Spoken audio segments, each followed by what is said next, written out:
Hi viewers, అందరికీ నమస్కారం.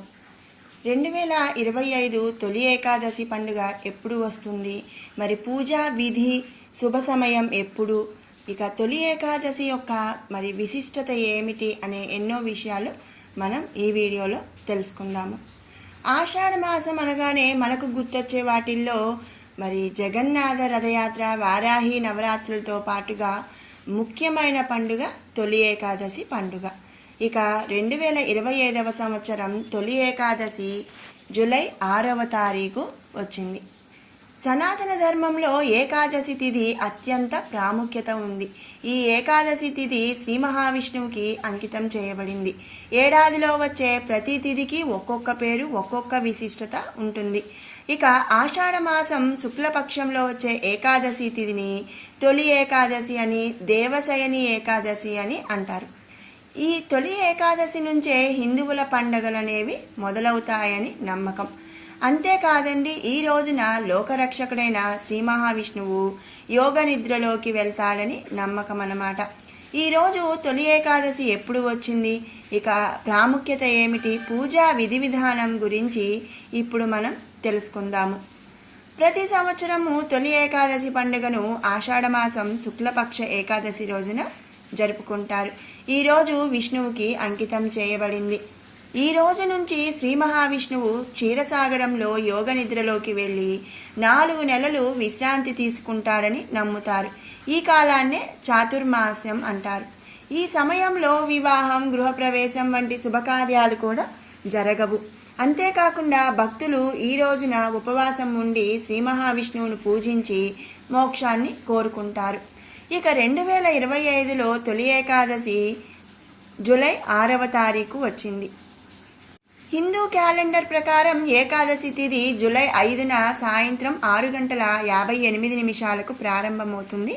అలాగే జూలై 6వ తారీఖు రాత్రి 9:14 ముగుస్తుందన్నమాట. ఉపవాసం ఎల్లప్పుడూ ఉదయ తిథి రోజున పాటిస్తారు. మరి ఉదయం తెల్లవారుజామున ఏ తిథి అయితే ఉంటుందో ఆ రోజే మరి ఉపవాసం అనేది పాటిస్తారు. కనుక ఈ తొలి ఏకాదశి ఉపవాసం జూలై 6వ తారీఖున పాటించాల్సి ఉంటుంది. అంతేకాకుండా తొలి ఏకాదశి ప్రాముఖ్యత ఏమిటి అనేది ఇప్పుడు తెలుసుకుందాం. ఈ ఏకాదశినే పద్మ ఏకాదశి, హరిశయని ఏకాదశి, దేవశయని ఏకాదశి అని అంటారు. అంతేకాదండి, ఆషాఢ ఏకాదశి అని కూడా పిలుస్తారు. ఈ రోజు నుంచి శ్రీ మహావిష్ణువు యోగ నిద్రలోకి వెళ్ళి కార్తీక మాసంలోని శుక్ల ఏకాదశి, దాన్నే ప్రబోధిని ఏకాదశి అంటారు, ఆ రోజున మేల్కొంటాడని నమ్ముతారు. ఈ 4 నెలలను కూడా చాతుర్మాసం అంటారు. అంతేకాకుండా ఈ 4 నెలలు చాతుర్మాస వ్రతం అని చెప్పి చేస్తారు. ఈ సమయంలో సాధన, ఉపవాసం, ఆధ్యాత్మిక పనులు ఫలవంతమైనవిగా పరిగణించబడతాయి. ఇక వివాహం, గృహప్రవేశం వంటి శుభకార్యాలు కూడా నిషేధించబడతాయి. హిందూ మత విశ్వాసాల ప్రకారం దేవశయని ఏకాదశి రోజున ఉపవాసం ఉండటం వల్ల జీవితంలో ఆనందం, శాంతి, శ్రేయస్సు లభిస్తాయి. అలాగే ఒక వ్యక్తి పాపాల నుంచి విముక్తి పొంది మోక్షం కూడా పొందుతాడు. మరి చాతుర్మాస వ్రతం అని చెప్పుకున్నాం కదండి. అసలు ఈ చాతుర్మాస వ్రతం అంటే ఏంటి, ఎవరు చేయాలి, ఈ దీక్షను ఎవరు చేపట్టాలి, ఈ వ్రత నియమాలేంటి, ఈ వ్రతాన్ని ఆచరించిన వారికి ఎలాంటి ఫలితాలు వస్తాయి అనే ఎన్నో మంచి విషయాలు ఇప్పుడు తెలుసుకుందాము. చాతుర్మాసం అంటే 4, చతు అంటే 4 నెలల పాటు మరి ఎలాంటి శుభకార్యాలు చేపట్టరు. ఈ వ్రతం ఎన్ని యుగాలుగా ఆచరణలో ఉందనేది మరి భవిష్య స్కంద పురాణాల్లో పేర్కొనబడింది. ఈ వ్రతాన్ని ఆచరించేవారు ఊరి పొలిమేరలు దాటకూడదనే ఆచారం కూడా ఉంది. ఈ మాసం మానవ జీవశైలిని క్రమబద్ధీకరించడానికి సహాయపడుతుంది. ఎందుకంటే ఆషాఢ మాసం నుంచి కార్తీక మాసం వరకు వాతావరణంలో కొన్ని మార్పులు అనేవి జరుగుతూ ఉంటాయి. వర్షాలు అధికంగా కురవడం వల్ల నదులు, వంకలు, వాగులు పొంగుతూ నిండుగా ప్రవహిస్తూ ఉంటాయి. దీంతో అంటువ్యాధులు ప్రబలే అవకాశం ఎక్కువగా ఉంటుంది. కనుక ఈ సమస్యల నివారణ కోసం ఊరి పొలిమేరను దాటకూడదని నియమాలు ఉన్నాయన్నమాట. అందుకే ఈ కాలంలో ప్రయాణాలు అనేవి వాయిదా వేసుకుంటూ ఉంటారు. ఇక చాతుర్మాసం దీక్షను సాధారణంగా ప్రతి ఏడాది కూడా ఆషాఢ శుక్ల ఏకాదశి నుంచి కార్తీక శుక్ల ఏకాదశి వరకు 4 నెలల పాటు జరుపుకుంటారు. ఈ వ్రతాన్ని ఏ మతం ఏ కులంకి చెందిన వారైనా సరే, బ్రహ్మచారులైనా సరే, సన్యాసులు, వివాహితులు ఎవరైనా సరే చేయవచ్చు.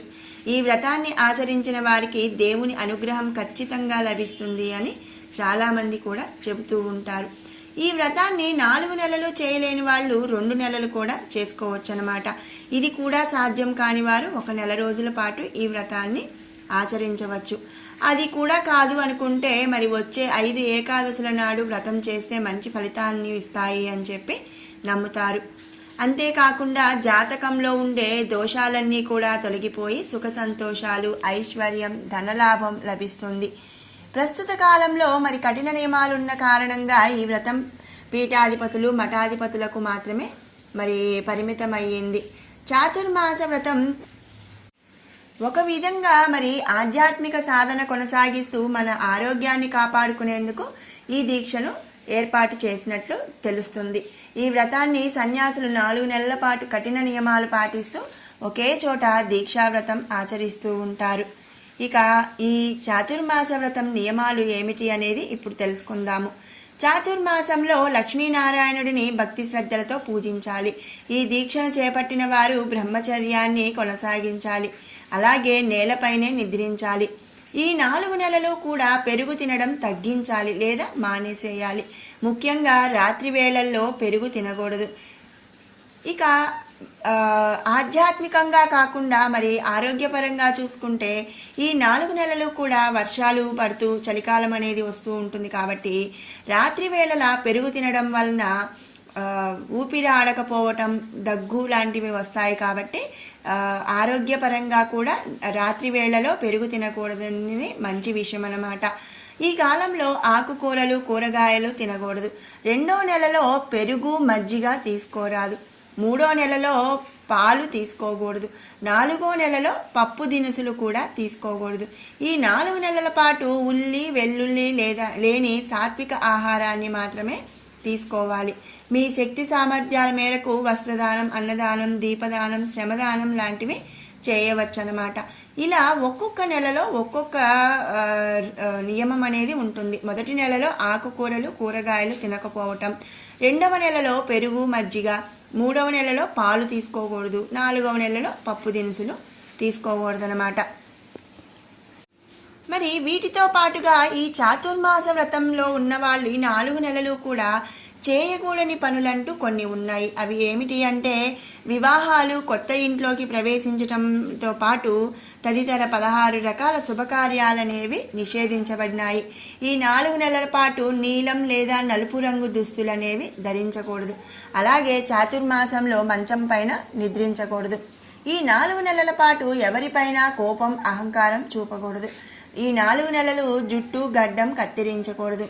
ఈ 4 నెలలు తేనె, ముల్లంగి, బెండకాయ, ఆకుకూరలు అనేవి తినకూడదు.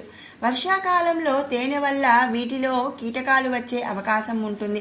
అందుకే వీటిని తినకూడదని మన పెద్దలు చెబుతున్నారు. ఇది చాతుర్మాస వ్రతం చేయటం ఎలా, మరి పాటించవలసిన నియమాలు, చేయకూడని పనులు, అలాగే ఈ 4 నెలలు మరి ఎందుకు ఈ వ్రతాన్ని ఆచరిస్తాము అనే ఎన్నో ముఖ్యమైన విషయాలు. మీకు ఈ వీడియో నచ్చినట్టయితే లైక్ చేయండి, షేర్ చేయండి. అలాగే ఇలాంటి మంచి అప్డేట్స్ కోసం మన ఛానల్ని సబ్స్క్రైబ్ చేసుకోండి. Thanks for watching.